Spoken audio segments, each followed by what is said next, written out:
In this video, I'm going to be showing you guys how to grease heavy equipment. If you run heavy equipment, this is a must-watch video, so stick around. If you like excavation, check out my channel as well. You're going to like that.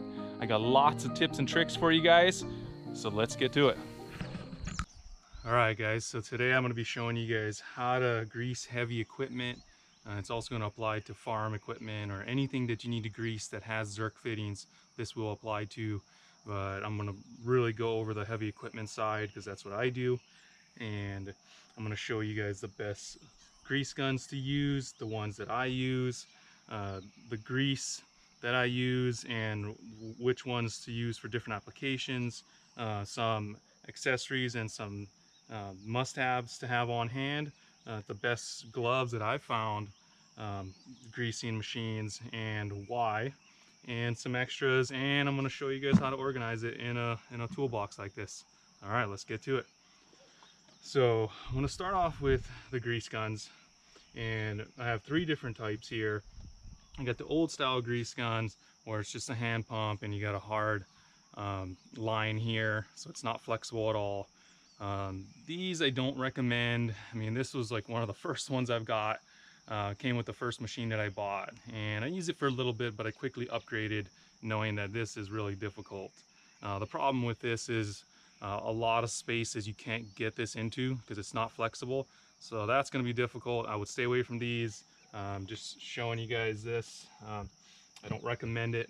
So the next step up with the manual grease guns is this here, and I'd say this is probably one of the best manual grease guns you can get. It's made by Lock and Lube. Really high quality gun. A lot of the parts are made in Europe. This part here is made in Germany. The tip is made in South Africa. I mean, a really high quality gun, and I'm going to show you why I like this manual grease gun.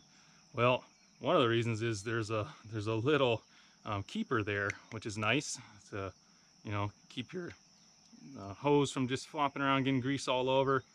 You can just snap it on there and it keeps it, which is nice. So, and already you can see why I like this one. It does have a lock, so when you push this lever, these prongs come out and lock onto the Zerk, and you can lock that on and then use both hands to hold and pump, which makes it difficult. If it doesn't lock on and you're trying to pump, you almost need three hands. So this helps quite a bit.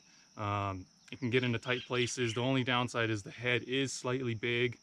There is some smaller options available on the market, but for the most part on heavy equipment you can get into most areas with this, and I do like this and recommend this as a manual grease gun. Again, it's made by Lock and Lube. Talking about Lock and Lube, you can actually buy just the tips. So I did buy a tip for another grease gun that I have and put it on.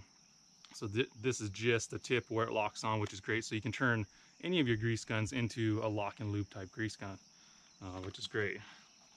Speaking about Lock and Lube, they do make other tools and accessories. I do have the Lock and Lube kind of grease fitting multi-tool, which comes in handy.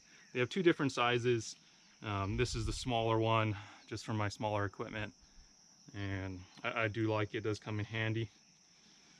All right, so now to the real deal grease guns that I do recommend. Would happen to be the battery powered grease guns. So you can see this one has heavy use. I use this one the most. I like it, and I mean I do recommend it. And you know, it's pretty much two-handed for everything. I mean, you can snap this on. It's got a long hose on it. You can see it's about 4 foot long. Snap that on, pump it just by squeezing the trigger there, and there you go. You got your electronic grease gun. It does have a keeper on this one, which is nice, and the batteries last quite a while on the DeWalt's. There is a few other options available. I just got DeWalt. I just had some extra batteries, and it seemed to be working great. So I do recommend the electric grease guns. With my machines, with my big excavator that I have, to grease it completely takes about 3 tubes, so which is quite a bit. And you know, having that electric grease gun helps a lot, because It has a lot of Zerk fittings everywhere, and I mean, with the manual grease gun, you're there for hours. So you want to speed up the process, and you want to make sure that you make it easy for the guys operating the machines, because if it's not easy, they're not going to do it. And greasing is one of the most important things to do on a machine daily, and you don't want to skip that. I mean, that is the most important maintenance things that you're going to do on a machine. And it just, I can't push that more, how important it is. It's going to save you so much money in the end, and it's gonna be worth it. So make sure you grease your machines, and I will show you guys how to do it, and I'll show you guys how to load one of these grease guns as well. But first, I'm going to go over a few other things that I have on the table here. I got some gloves. I went through a lot of different gloves throughout the years, figuring out which ones I like, which ones are the best. And these are the top two that I like. I actually like the green ones better because of the texture. They're both kind of on the pricier side, but they're totally worth it. If you're gonna be greasing machines all the time, this is the way to go. Most of the other gloves I've tried, within maybe 5 or 6 Zerk fittings, the gloves break already. So get high quality ones. One of them is the Venom Steel. Great gloves. It's a double thickness. It's got 2 liners in it. Got the inner liner and the outer liner, which is nice. Really thick, durable glove. I like those. The ones I like the best is these GloveWorks heavy duty gloves, and they work great. It's very rare to get a hole in these. I mean, it takes a while. Really durable. They stretch really nice. It's got this texture on it, which is really good when you're dealing with grease. It gives you a lot of grip. I really love these gloves. I mean, these are the ones that I'll be buying. If I can find these on sale, I'd buy them. These are also great if you can't find the GloveWorks. I got these on Amazon, so check them out on Amazon. Another little trick that I use, and a product that I use, is called a ramrod, and they're actually made for firearms, and they work really well cleaning out the grease holes where the fittings are. You can see they're pretty much Q-tips, but they're really heavy duty Q-tips. The tips don't fall apart that easy. It's on actually a piece of wood, so it's really durable. Work great for cleaning out the holes and getting that grease fitting hole cleaned out, because you want to clean the grease fittings or the Zerk fittings before you grease it, and make sure you don't get any dirt into the joint. Another thing you want to have on hand is rags. I do get my rags in bulk in 50-pound bags from my local hydraulic store. I do recommend checking out your local hydraulic store, seeing if you can get them in bulk. Rags can get expensive, but these are shredded t-shirts, old t-shirts, and they work great. I like them. So if you see me cleaning my machine with one of these, this is not my old t-shirt, but it's just, old t-shirts I buy in bulk for rags. So those work great. I got a couple different types of grease here. This is the one I use the most. It's an ultra duty EP grease, which is nice. NLGI 2, which is recommended for heavy equipment. I do recommend a type of grease like this. This is kind of an all-purpose grease for me. I like that. I also use this extreme pressure grease, which I really like. I use that on my ripper. When I'm using the ripper, I use it on the stick of the machine, and I use it on my hammer, which you do need a high temperature extreme pressure grease for that. So this is a great grease for that. I also have some NPK hammer grease that I had laying around. Just want to show you guys. So this is probably the best grease for hydraulic hammers, or any kind of attachment like that. It is really expensive. I don't buy it. I end up using this stuff here. It's a lot cheaper. You do have to add more often, but the price of this is just so high for hammer grease or hammer paste that I end up just going to that, and it works fine. It's just you got to add it a little more often. This stuff is great for hammers if you're running a hammer, if you can afford it. So that's just several different types of grease that I have. And I'm also going to show you how to organize it in a container like this. Now this container has a nice rubber seal on it, and I like that. It keeps everything sealed. You do want to keep everything in one spot, accessible all the time. You want to make it easy for you or your workers to grease the machine and have everything on hand, and they're not searching for stuff, because greasing is the most important thing you can do to your machine daily, and you want to make sure it's done right. All right, we'll get on to showing you how to load the grease gun and get to greasing. Okay, so now on to how to load a grease gun. Now first, you want to get some gloves on because you're going to get grease all over you. You want to have at least one rag on hand to wipe up any grease. First thing you're going to do, so this does have an empty tube in it, and it needs to be changed out. So the first thing you're going to do is pull the plunger out, and there's going to be a lock. So once you pull that out, it's locked there. This grease gun is pretty dirty, as you can see. It's been out in the field many times. Okay, so that's the first step. Now you're going to unscrew the head here. Get this head off from the actual tube. So here's where a lot of people go wrong. They're like trying to figure out how to get this tube out, and they're over there, you know, trying to pull it out with their hands or using their knife or anything like that. Well, you don't have to do any of that. Just let the plunger go forward. As soon as you let that plunger go forward, that grease gun pops right out, and then you can pull it out from here. All right, there you go. So that's how you take out an old tube. You can see there is a little bit of grease left. There's always going to be some grease, and that's why you want to wear gloves and have a rag on hand. Down the side there. Okay, so now we're going to take a full tube, and you're going to open up the end with a cap on there. So just pull that cap off. This side's going to be going up, so that's going to go in first. Well, before you do that, actually you're going to have to pull this back again to allow the tube to drop in. So that's going to go in, and then you can see you're going to have this side in. There's no way you can get actually this side in first. So if you don't know which way to go, there's only one way. So make sure that's on the top. Okay, so now that you got the tube in, you want to take the cap off. There's always going to be a little bit of grease still on there, so just kind of scrape it off and put it into that other cap there. And then now you screw the head on.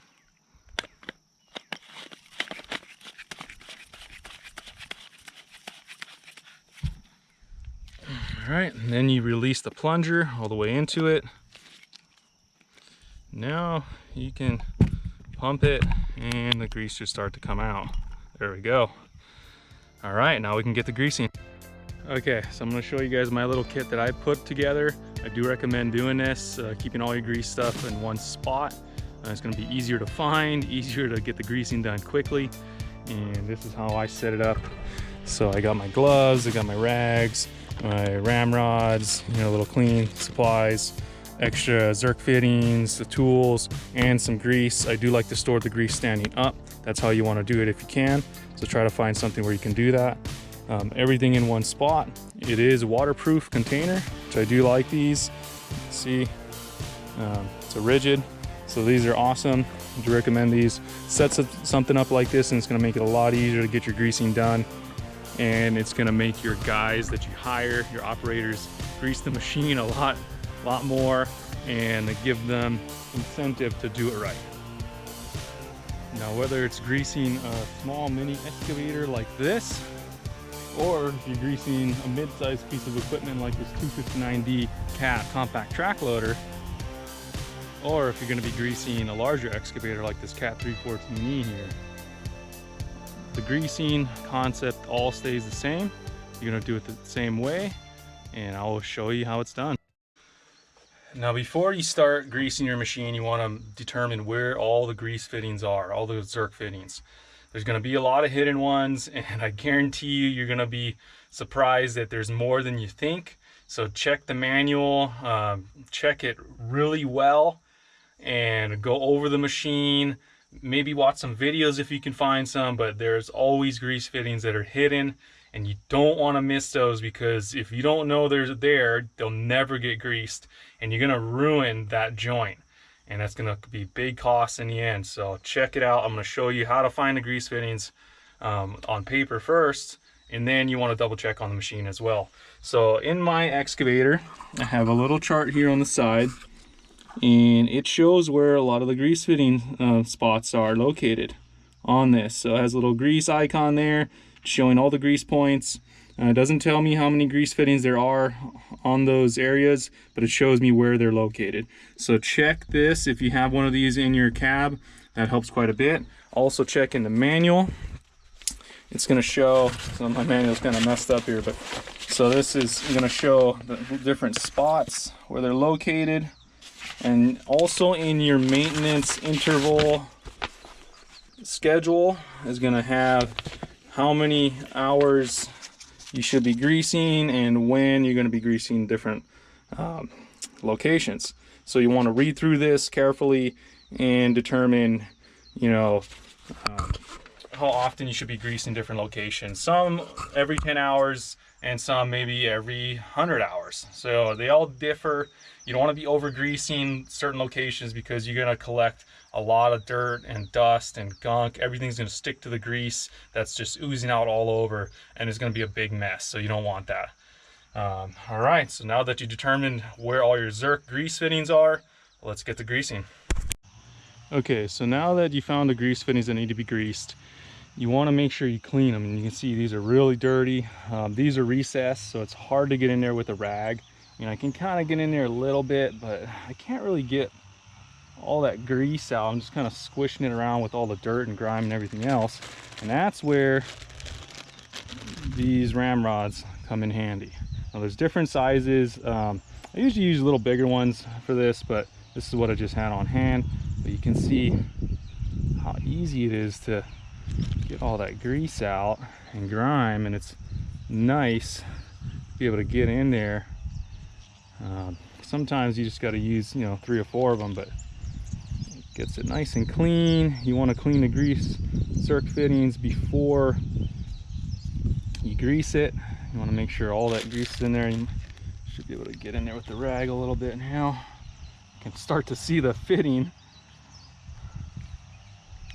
All right, now there's one more to clean it up around there. All right, so that comes in handy. Again, there's different sizes. I usually use a bigger one, but you can see now how clean the grease fitting is. And that's how you want to grease a fitting. You don't want to grease it like this. I mean, this is just nasty. There's a bunch of dirt and everything in there. And so now, take your grease gun, snap that right on there. It's going to lock on. I like to just assist it because this is one-handed operation. I can assist it and hold it straight. And then when you start pumping grease in, you want to pump in, you'll hear the air coming out of the joint here, and you'll see it. So I always look in the joint, and before it oozes out to the end, I stop. So this is a pretty big machine. It's going to take a few pumps.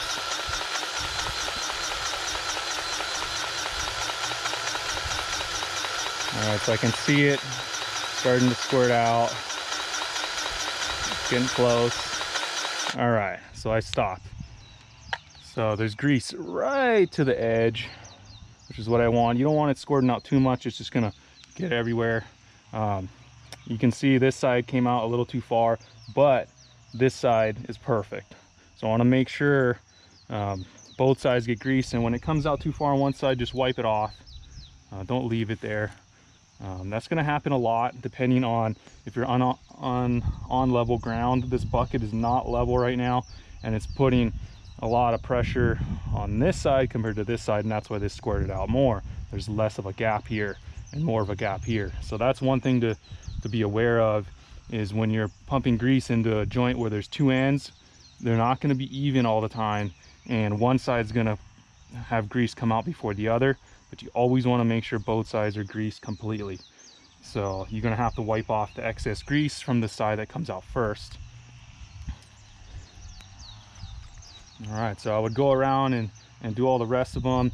I'd go around and clean them first, and then I'm going to grease them. If they're not too dirty, I'll just give them a wipe with a rag and then grease it. If there's too much grime in there, I'll start using the ramrods to clean them out. So now before I end this video, I want to give you a couple more tips on greasing excavators. It's one thing that a lot of guys do wrong when they're greasing the machine. You have to grease the turret and the swing motor under there, the swing bearings. There's 2 grease points on an excavator, and you're going to have to grease both points and then turn the machine both ways. So get in the machine, turn it on, spin a couple times one way, spin another way, and then go into the halfway point and grease it again. So you would turn it to the side, grease both points again, and then do the same thing. Turn it one way, turn it the other way, and that's to properly grease the swing bearings and the turret itself. So make sure you do that. A lot of guys don't do that. Any equipment that needs to be turned like that, you want to make sure you grease it, turn it, and then grease it at different points on its axis. So that's one good tip for you guys if you're running excavators.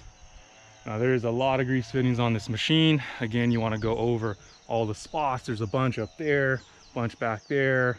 On this blade here, there's a bunch. I mean, the stick area is the most crucial. This is where you're going to be greasing daily, pretty much every 10 hours. So another tip on greasing for you guys is I found that some equipment, when it's really cold, needs to be warmed up first, and you may have to run it for an hour or so to get the joints to heat up before you can grease it. So on this compact track loader, the torsion bars here need to be warmed up first before it actually takes grease. I learned that the hard way. I thought something was wrong with it when I first got the machine, tried to grease it, wouldn't take grease. And I tried it once after I was done working and it took grease. And I was like, okay. So it was during the winter time here. Where I'm at gets pretty cold, not like in the mainland. If you're in snowy areas, you're definitely gonna have this issue. So warm the machine up first. That's only for certain parts on certain machines. So that's just a quick tip for you. So make sure you got the right equipment, make sure you grease it correctly, make sure you clean the Zerk fittings before you grease, make sure you use the correct grease. It has to be a high quality, extreme pressure grease for these types of heavy equipment. And make sure you got the right gloves, because you're going to be hating it if you don't. And you know, good luck out there. That's the number one thing you can do to maintain your machine, is keep it greased. It's easy. It's preventative maintenance for any big failures on the machine.